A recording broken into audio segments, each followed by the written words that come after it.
Дорогие друзья, приветствую всех, с вами Лайла, и давно я не выкладывала что-то вкусненькое на канале. Как раз сегодня хочу показать самый любимый торт нашей семьи. Он очень прост в приготовлении и безумно вкусный. Первое, с чего начинаем, это выпечка бисквита. Бисквит у меня всегда получается. Здесь никаких секретов нет, единственное, соблюдать нужно пропорции. Пусть кондитеры меня убьют, но я готовлю так. Смешиваем 5 яиц и 1 стакан сахара. Стакан у меня 250 мл объемом. И все взбиваем до образования белой густой пены.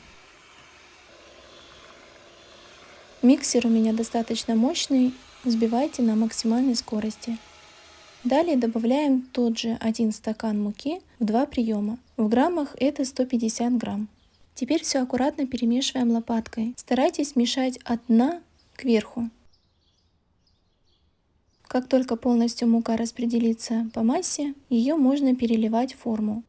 Долго вымешивать не нужно и не нужно использовать миксер.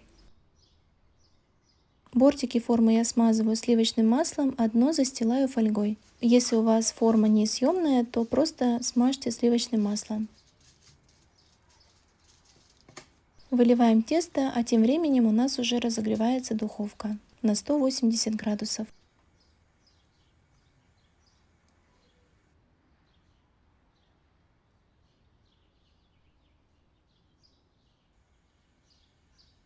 Бисквит отправляем выпекаться до румяного цвета. Ориентируйтесь на особенности своей духовки.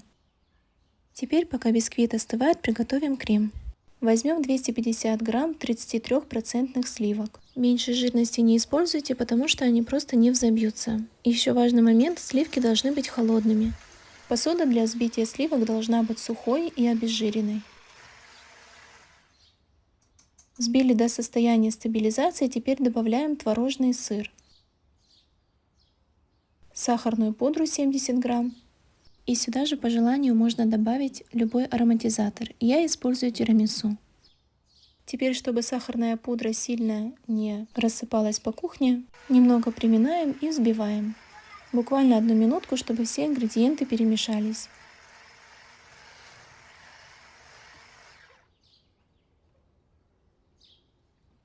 Бисквит я переворачиваю вверх дном и снимаю фольгу. Кажется, что бортики подгорели, но это не так. Если вам нравится более бледный цвет бисквита, то выпекайте его меньшее время. Разрезаю его на 2 половины. Он у меня еще теплый, поэтому я даю ему остыть полностью. А пока перекладываю крем в кондитерский мешок.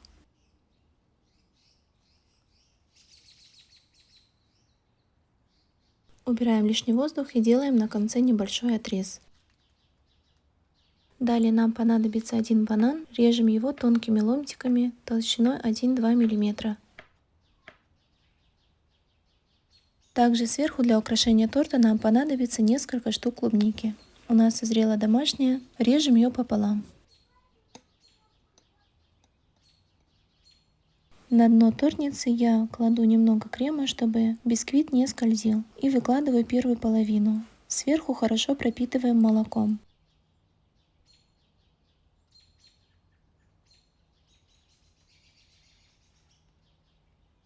Далее я выдавливаю немного крема, чтобы он покрыл корж. Распределяю все лопаткой или шпателем. И сверху выкладываю бананы.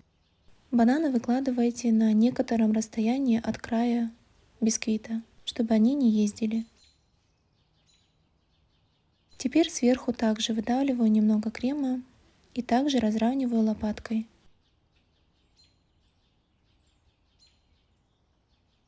Мы не любим, когда крема слишком много или мало, но вы можете делать на свое усмотрение.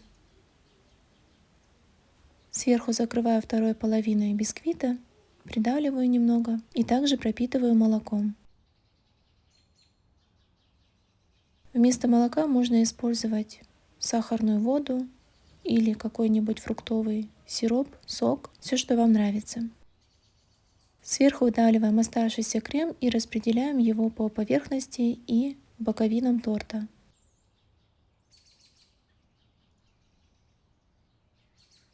То, что просвечивают коржи, ничего страшного, это все потом смешается вместе с декором. Бортики торта я присыпаю кокосовой стружкой.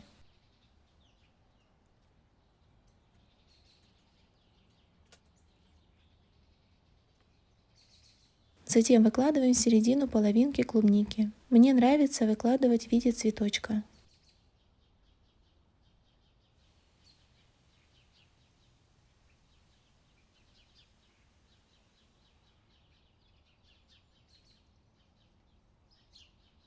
И для украшения использую также вафельные трубочки. Понадобится всего 4 штуки. Теперь вот такими движениями мы украшаем торт растопленным молочным шоколадом. Получается очень красиво, эффектно и в то же время просто.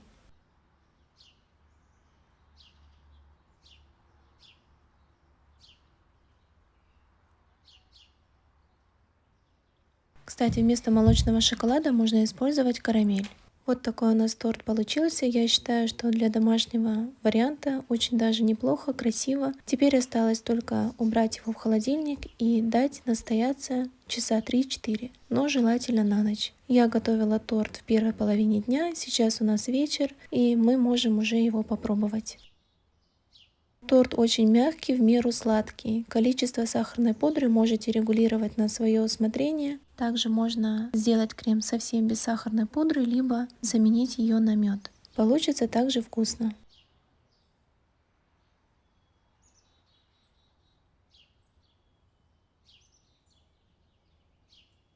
Ну что ж, дорогие друзья, мое видео подошло к концу. Спасибо всем за просмотр, за внимание. Очень надеюсь на вашу обратную связь. Пишите, у кого получилось, понравилось вам или нет. Ну а я желаю вам всего самого наилучшего. Увидимся с вами в новых вкусных рецептах.